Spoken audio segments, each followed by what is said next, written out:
শ্যামপুকুরবাটিতে ভক্ত সঙ্গে ঠাকুর শ্রীরামকৃষ্ণ ৪৯ পরিচ্ছেদের প্রথম অংশ শ্রী রাধাকৃষ্ণ তত্ত্ব প্রসঙ্গে সব সম্ভবে নিত্যলীলা।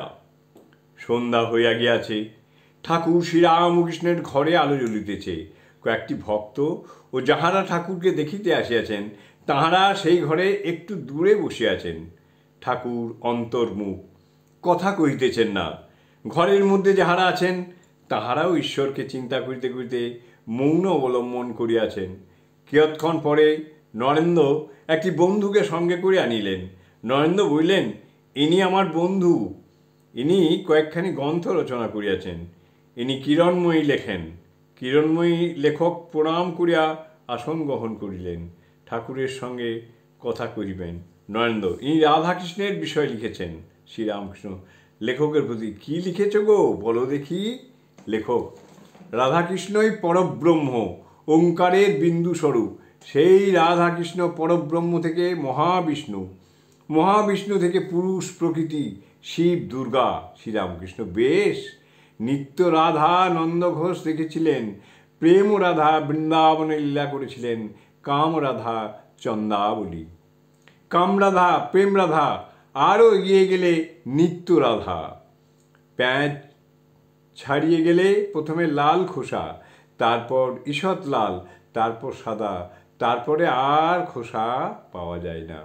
ওইটি নিত্য রাধা স্বরূপ, যেখানে নেতি নেতি বিচার বন্ধ হয়ে যায়। নিত্য রাধাকৃষ্ণ আর লীলা রাধাকৃষ্ণ যেমন সূর্য আর রশ্মি, নিত্য সূর্যের স্বরূপ, লীলা রশ্মির স্বরূপ। শুদ্ধ ভক্ত কখনো নিত্যে থাকে, কখনো লীলায়। যারই নিত্য তাঁরই লীলা, দুই কিংবা বহু নয়। লেখক, আজ্ঞে, বৃন্দাবনের কৃষ্ণ আর মথুরার কৃষ্ণ বলে কেন? শ্রীরামকৃষ্ণ, ও গোস্বামীদের মত, পশ্চিমে পণ্ডিতেরা তা বলে না।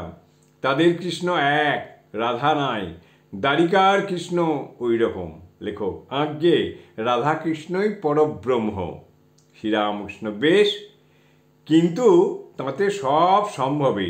সেই তিনিই নিরাকার সাকার, তিনিই স্বরাট বিরাট, তিনিই ব্রহ্ম, তিনিই শক্তি। তাঁর ইতি নাই, শেষ নাই, তাকে সব সম্ভবে। চিল শকুনি যত উপরে উঠুক না কেন, আকাশে গায়ে ঠেকে না। যদি জিজ্ঞাসা করো ব্রহ্ম কেমন, তা বলা যায় না। সাক্ষাৎকার হলেও মুখে বলা যায় না। যদি জিজ্ঞাসা কেউ করে কেমন ঘি, তার উত্তর কেমন ঘি না যেমন ঘি। ব্রহ্মের উপমা ব্রহ্ম, আর কিছুই নয়। জয় ঠাকুর, জয় ঠাকুর, জয় ঠাকুর।